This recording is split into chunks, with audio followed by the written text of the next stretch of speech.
जय हिंद साथियों, नमस्कार। Triple C crash course 500 MCQ की सीरीज का आज फोर्थ पार्ट है। इसके पहले 3 classes triple C crash course की हो चुकी हैं। अगर आपने उन क्लासेस को नहीं देखा है तो वीडियो के नीचे लिंक दिया गया है, वहां से आप उन्हें जरूर देख लीजिएगा। ट्रिपल सी के इस क्रैश कोर्स में 500 एमसीक्यू टोटल मैं आपको करवाऊंगा, जिसके द्वारा आप ट्रिपल सी एग्जाम की तैयारी अच्छे से कर सकते हैं। अगर आप ट्रिपल सी एग्जाम को एक बार में टॉप करना चाहते हैं तो उसके लिए ट्रिपल सी की 1100 प्रश्नों की मैंने महामैथन क्लास बनाई है, उसे जरूर देखिएगा, जहां पर ट्रिपल सी का कंप्लीट सिलेबस आपको मिल जाएगा और वो सारे क्वेश्चंस आपको मिल जाएंगे जो अक्सर ट्रिपल सी एग्जाम में पूछे आते हैं। जिन्हें पीडीएफ की आवश्यकता है, पर डे आप सभी पूछते रहते हैं कि सर किस बुक से हम स्टडी करें।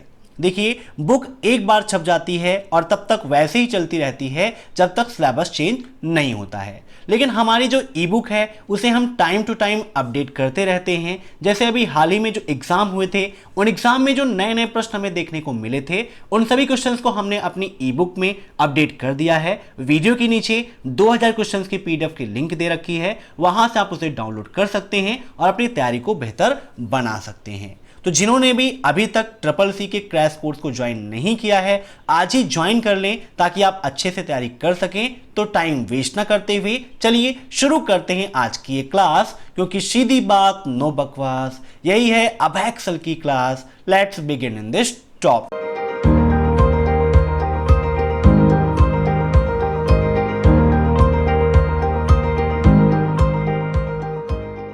दोस्तों, पहला प्रश्न है आपका, ओपेरा वेब ब्राउजर का विकास एक नॉर्वेजियन कंपनी द्वारा किया गया है।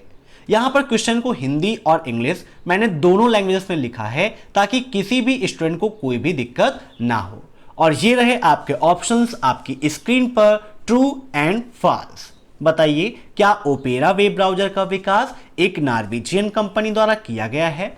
दोस्तों, ट्रिपल सी एग्जाम में ट्रू एंड फॉल्स के लगभग 25-30 क्वेश्चन पूछे जाते हैं और कभी कभी इनकी संख्या कम भी हो जाती है। इसीलिए आप अच्छे से तैयारी करिए और इन सभी प्रश्नों को मॉक टेस्ट के रूप में लेते रहिए। शाम 7:30 बजे पर डे हमारे साथ तैयार रहिए। तो इसका राइट आंसर होगा ऑप्शन फर्स्ट, ट्रू। बिल्कुल सही है, ओपेरा वेब ब्राउजर एक नॉर्वेजियन कंपनी द्वारा ही बनाया गया है। अब यहां से एक चीज और पूछ लेता है कभी कभी बेसिक में, कि ओपेरा क्या है, तो आपका एक वेब ब्राउजर है। अब next, equal hello double and comma and double and comma, फिर से double comma and double and comma, word double comma close का परिणाम क्या होगा?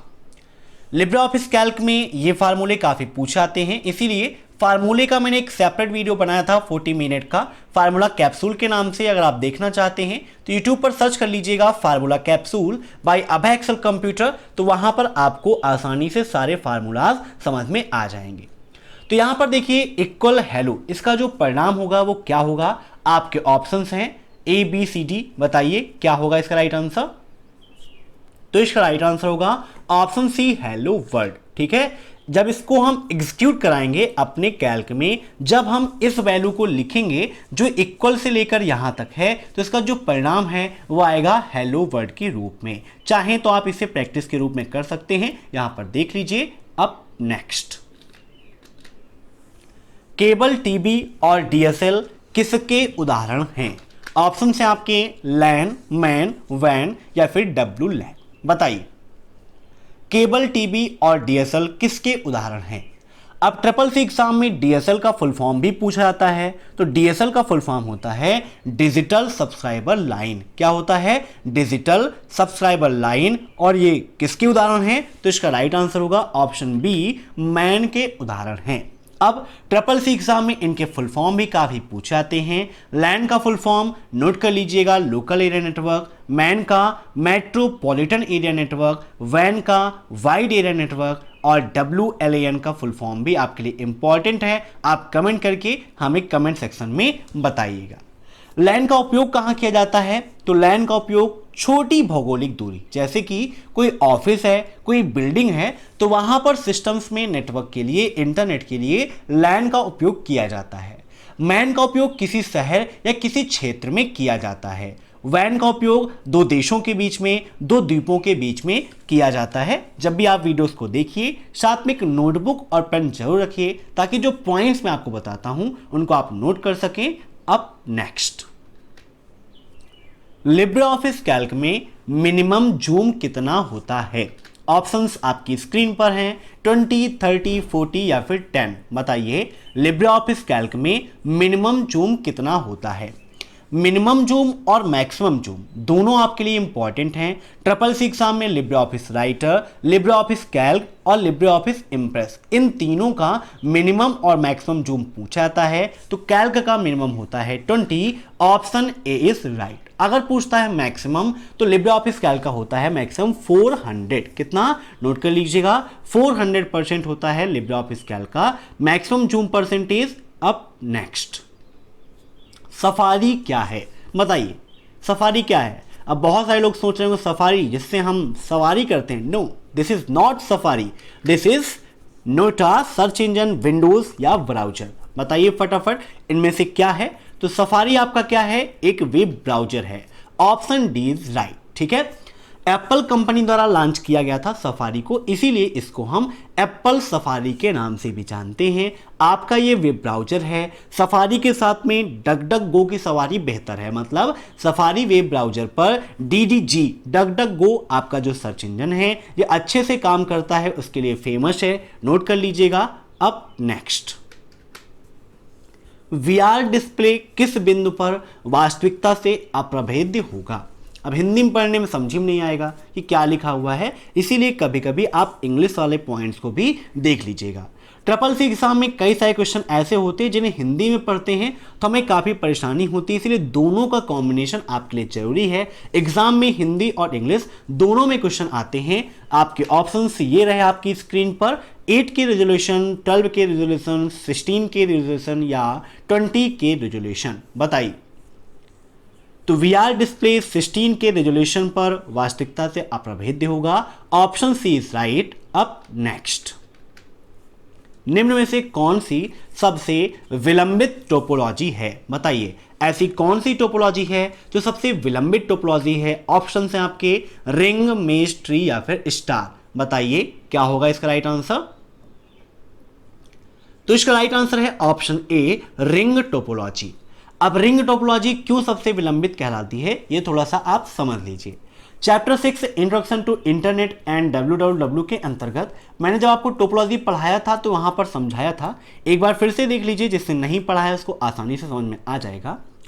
रिंग क्या होती है? एक सर्किल में होती है और इसमें जितने भी कंप्यूटर हैं वो एक सर्किल के रूप में लगे होते हैं। ठीक है, जब ये सर्किल के रूप में लगे होते हैं और सब आपस में एक दूसरे से जुड़े होते हैं, एक दूसरे का मतलब अपने पास वाले से जुड़े होते हैं, सब आपस में नहीं जुड़े होते हैं। एक कंप्यूटर अपने पास वाले से जुड़ा होता है और यहां पर टोकन के द्वारा काम होता है। मान लीजिए फर्स्ट कंप्यूटर के पास कोई डाटा आया, वो उसके काम का नहीं है तो वो सेकेंड वाले को भेजेगा, सेकेंड वाला थर्ड का, फिर थर्ड वाला फोर्थ का। मान लीजिए किसी काम को फोर्थ वाले के पास होना है और फर्स्ट वाले के पास आ गया तो टोकन विधि द्वारा जब फोर्थ के पास आएगा तब उसका एग्जीक्यूशन होगा और फिर हमें रिजल्ट मिलेगा। तो इसी प्रोसेस के कारण इसमें काफ़ी टाइम लग जाता है, इसीलिए इसको हम विलंबित टोपोलॉजी के रूप में भी जानते हैं। इसको हम सर्कुलर टोपोलॉजी, वृत्ताकार टोपोलॉजी या फिर रिंग टोपोलॉजी भी कहते हैं, गोलाकार भी कहते हैं। तो सभी नाम को आप याद रखिएगा।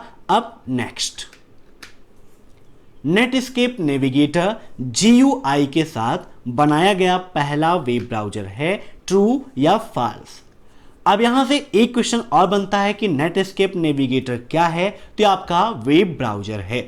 सबसे पहला वेब ब्राउज़र कौन सा था? तो आपका www था। कौन सा था? www, जिसे हम वर्ल्ड वाइड वेब के नाम से भी जानते हैं। मोज़ाइक को सबसे पहले माना गया ग्राफिकल वेब ब्राउज़र के रूप में। ठीक है, नोट कर लीजिएगा पॉइंट्स, थोड़ी सी कंफ्यूजन आपको होगी यहां पर। मोज़ाइक को सबसे पहला ग्राफिकल वेब ब्राउज़र माना जाता है, लेकिन मोज़ाइक आपका उतना फेमस नहीं हुआ। नेटस्केप नेविगेटर GUI के साथ बनाया गया पहला वेब ब्राउज़र है। ये अक्सर आपको इंटरनेट पर मिलता है, लेकिन इन तीनों में बहुत सारी कंफ्यूजन है। पहला www है जो वर्ल्ड वाइड वेब के नाम से जाना जाता है। 1990 में इसे बनाया गया था और 1991 में पहला वेब पेज पब्लिश किया गया था। उसके बाद मोज़ाइक को बनाया गया, फिर आया नेटस्केप नेविगेटर। इस हिसाब से नेटस्केप नेविगेटर पहला नहीं होगा, लेकिन इंटरनेट पर आप सर्च करेंगे तो नेटस्केप नेविगेटर को GUI के साथ बनाया गया पहला वेब ब्राउज़र ही माना जाता है और किताबों में भी अक्सर यही आपको मिलता है। इसीलिए यहाँ पर इसका right answer option A true होगा। ठीक है, इस लॉजिक के कारण, क्योंकि नेटस्केप नेविगेटर आपका फेमस हुआ था, बाकी जो मोज़ाइक है आपका वो उतना ज़्यादा फेमस नहीं हुआ था। अब देखते हैं नेक्स्ट क्वेश्चन। IMAP प्रोटोकॉल के लिए पोर्ट संख्या कितनी होती है? ऑप्शंस आपकी स्क्रीन पर 132, 143, 144 या फिर 140। अब दोस्तों IMAP का फुल फॉर्म क्या होता है, यह भी SSC एग्जाम में काफ़ी पूछा जाता है। तो IMAP का फुल फॉर्म होता है इंटरनेट मैसेज एक्सेस प्रोटोकॉल। ये कैसा प्रोटोकॉल है? तो ईमेल का प्रोटोकॉल है और इसकी पोर्ट संख्या होती है 143, अर्थात 143। Option B is right, note कर लीजिएगा, काफ़ी इंपॉर्टेंट है। अब नेक्स्ट, टेलनेट किस पर आधारित कंप्यूटर प्रोटोकॉल है? टेलनेट क्या है? आपका एक प्रोटोकॉल है। इसके इंट्रोडक्शन की वजह से इंटरनेट के क्षेत्र में काफ़ी वृद्धि हुई थी और आपके ऑप्शंस हैं टेक्स्ट, इमेज, एनिमेशन या फिर साउंड।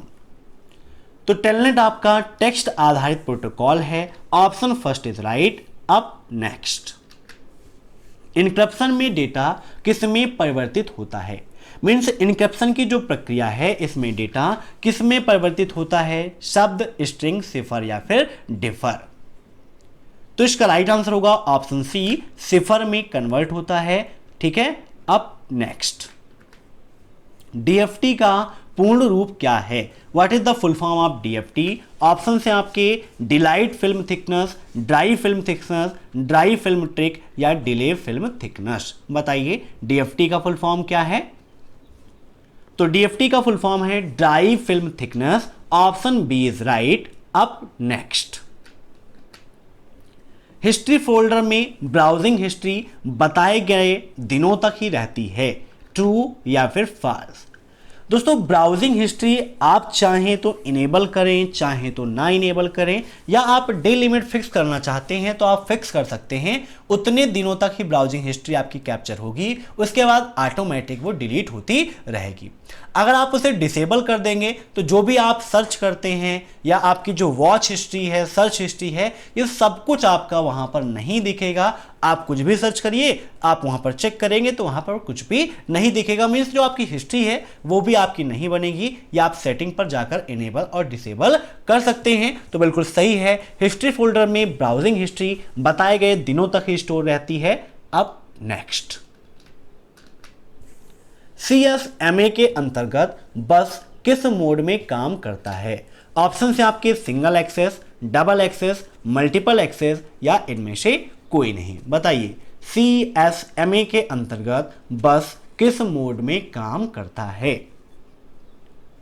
तो इसका राइट आंसर होगा ऑप्शन सी, मल्टीपल एक्सेस। किसमें होगा? Multiple access. अब नेक्स्ट, क्या स्वचालित रूप से लेन देन रिकॉर्ड करने के लिए ब्लॉकचेन को प्रोग्राम करना संभव है? बताइए, क्या स्वचालित रूप से लेन देन रिकॉर्ड करने के लिए ब्लॉकचेन को प्रोग्राम करना संभव है, ट्रू या फॉल्स? तो इसका राइट आंसर होगा ऑप्शन फर्स्ट, ट्रू। ठीक है, अब नेक्स्ट, उमंग ऐप में वर्तमान में कितनी संख्याएं उपलब्ध हैं? बताइए, उमंग ऐप में वर्तमान में कितनी संख्याएं उपलब्ध हैं?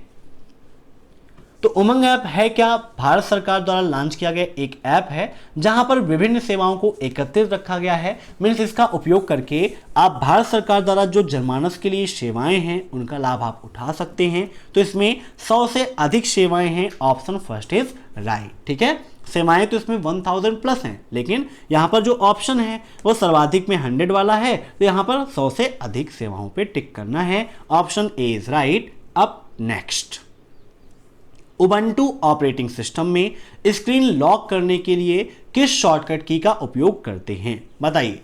SSC एग्जाम में उबंटू से प्रेजेंट टाइम पर काफ़ी क्वेश्चन पूछे जाते हैं। उबंटू है, लाइनेक्स है, यूनिक्स है, लिब्रे ऑफिस है और last chapter overview of future skill and cyber security. इनसे काफ़ी मात्रा में क्वेश्चन आते हैं और जो क्वेश्चन आते हैं वो अच्छे क्वेश्चन आते हैं, मीन्स सिंपल क्वेश्चन नहीं, थोड़ा सा अच्छे क्वेश्चन जो एग्जाम के लेवल के होते हैं। इसीलिए जो ई बुक मैंने आपके लिए बनाई है, जिसकी लिंक मैंने वीडियो के नीचे दे रखी है, वहाँ पर वो सारे क्वेश्चन मैंने कैप्चर किए हैं आपके लिए, जिससे आप अच्छी तैयारी कर सकें। तो यहाँ पर आपके ऑप्शन हैं control plus alt plus L, control plus shift plus L, control plus L या आल्ट प्लस एल। तो उबंटू ऑपरेटिंग सिस्टम में स्क्रीन लॉक करने के लिए control plus alt plus L का उपयोग करते हैं। Option A is right. अब नेक्स्ट, आरटीजीएस में टी का क्या अर्थ है बताइए। ऑप्शंस आपकी स्क्रीन पर हैं, टी, टुडे, टाइम या फिर ट्रांसफर। आरटीजीएस, नेफ्ट और आईएमपीएस ये तीनों नेट बैंकिंग के अंतर्गत आते हैं। अगर आपको आरटीजीएस का फुल फॉर्म पता होगा तो आसानी से आप इसका आंसर दे सकते हैं। आरटीजीएस का फुल फॉर्म होता है रियल टाइम ग्रॉस सेटलमेंट। क्या होता है? रियल टाइम ग्रॉस सेटलमेंट, अर्थात इसका राइट आंसर होगा ऑप्शन सी, टाइम। अब नेक्स्ट, लोकल एरिया नेटवर्क का प्रयोग किस पीढ़ी में किया गया था? आपके ऑप्शंस हैं first generation, second generation, third generation या फोर्थ जनरेशन। जनरेशन से भी काफ़ी सारे क्वेश्चन एग्जाम में पूछे आते हैं। लोकल एरिया नेटवर्क मीन्स लैन यहाँ पर पूछा गया है कि लैन का उपयोग किस जनरेशन में हुआ, तो इसका राइट आंसर होगा ऑप्शन डी, फोर्थ जनरेशन। ठीक है, लैन, मैन, वैन इन सभी को फोर्थ जनरेशन में डेवलप किया गया था। अब नेक्स्ट, ब्लॉकचेन पूरी तरह से सार्वजनिक है। क्या ब्लॉकचेन पूरी तरह से सार्वजनिक है? ट्रू या फॉल्स? फॉल्स होगा यहाँ पर। ब्लॉकचेन पूरी तरह से सार्वजनिक नहीं है क्योंकि ये प्राइवेट और पब्लिक दोनों रूप में उपलब्ध है। जिसे जैसी आवश्यकता है वह उसका उपयोग कर सकता है, इसीलिए यहाँ पर इसका राइट आंसर होगा ऑप्शन बी, फॉल्स। अब नेक्स्ट, सीफी क्या है बताइए। What is Sify? तो सीफी क्या है आपका? सोशल नेटवर्किंग साइट है, ब्राउजर है, सर्च इंजन है या फिर ईमेल है। तो सीपी क्या है? एक प्रकार की ईमेल है। Option D is right. ठीक है, नोट कर लीजिएगा, काफी इंपॉर्टेंट क्वेश्चन है। अब next, ABRS stand for. ABRS का फुल फॉर्म क्या है? Aadhaar based remittance service, Aadhaar based result service, Aadhaar based result software या नन ऑफ दीज। तो ABRS का फुल फॉर्म होता है Aadhaar based remittance service. Option A is right. अब नेक्स्ट, कोड 256 प्रचालन के लिए आवश्यक बिट की संख्या 8 है। क्या कोड 256 प्रचालन के लिए जो आवश्यक बिट्स हैं वो 8 बिट होते हैं? ट्रू या फॉल्स? ये क्वेश्चन भी काफी इंपॉर्टेंट है और अक्सर CCC एग्जाम में पूछा आता है। Number of bits needed to code 256 operations is 8। तो बिल्कुल आपका सही होगा, ऑप्शन बी इज राइट। ठीक है, ये कंफ्यूजन दूर रखिएगा, कभी कभी फर्स्ट में ट्रू दे देता है और कभी कभी सेकंड में ट्रू दे देता है। तो ए में ट्रू है कि बी में ट्रू है, ये आप सोच समझ के देख लीजिएगा। केयरफुल होकर आपको एग्जाम देना है, कोई जल्दबाजी नहीं करना है, पर्याप्त समय आपके लिए वहां पर रहता है। अब नेक्स्ट, ईमेल भेजने के लिए किस बटन को क्लिक करें? मीन्स अगर हम मेल भेजना चाहते हैं तो इसके लिए किस बटन पर क्लिक करते हैं? आपके ऑप्शंस हैं फॉरवर्ड, सेंड, रिप्लाई या फिर सेंड। देखिए SENT सेंड और SEND सेंड दोनों में फर्क है, तो यहां पर कंफ्यूजन आपको नहीं करनी है। ईमेल भेजने के लिए हम सेंड पर क्लिक करते हैं, SEND सेंड पर क्लिक करते हैं। ठीक है, याद रखिएगा, सेंड पर क्लिक किया जाता है। जब वो सेंड हो जाती है तब वो सेंट बॉक्स में स्टोर रहती है। तो यहां से क्वेश्चन पूछ लिया जाता है कि भेजी गई मेल कहां पर स्टोर होती है? तो सेंट बॉक्स में स्टोर होती है। एक क्वेश्चन ये पूछ लेता है कि आई हुई मेल कहां पर स्टोर होती है? तो इनबॉक्स में आई हुई मेल स्टोर रहती है। एक क्वेश्चन ईमेल से ये पूछ लेता है कि जब हम किसी मेल को डिलीट करते हैं या फिर गलती से डिलीट हुई मेल कहां पर स्टोर होती है? तो जो मेल गलती से डिलीट हो गई हैं वो आपकी कहां पर रहती हैं? ट्रैश बॉक्स में स्टोर रहती हैं। कहां पर? ट्रैश बॉक्स में स्टोर रहती हैं। नोट कर लीजिएगा। एक क्वेश्चन यहां से और बन जाता है कि ट्रैश बॉक्स में ईमेल कितने दिनों तक स्टोर रहती है, तो 30 दिनों तक ट्रैश बॉक्स में स्टोर रहती हैं। अब नेक्स्ट, कैश मेमोरी रेफरेंस क्षेत्र के सिद्धांत पर कार्य करता है। क्या कैश मेमोरी रेफरेंस क्षेत्र के सिद्धांत पर कार्य करती है? ट्रू या फॉल्स बताइए, काफी इंपॉर्टेंट है। तो इसका राइट आंसर होगा ऑप्शन बी, फॉल्स। ठीक है, कैश मेमोरी रेफरेंस क्षेत्र के सिद्धांत पर कार्य नहीं करती है। ठीक है, ऑप्शन बी इज राइट। तो ट्रिपल सी क्रैश कोर्स की फोर्थ पार्ट में आज बस इतने क्वेश्चंस। आशा करता हूं कि आप सभी को यह वीडियो पसंद आया होगा। अगर आपको यह वीडियो पसंद आया हो तो वीडियो को लाइक जरूर करिएगा। साथ ही साथ अगर चैनल पर नए हैं तो सब्सक्राइब करके बेल आइकन को प्रेस कर दीजिए, क्योंकि यह परिवार आपका है तो इसको सजाना और संवारना भी आपकी ही जिम्मेदारी है। Thanks for watching my video. फिर मिलते हैं नेक्स्ट क्लास में, तब तक के लिए बाय।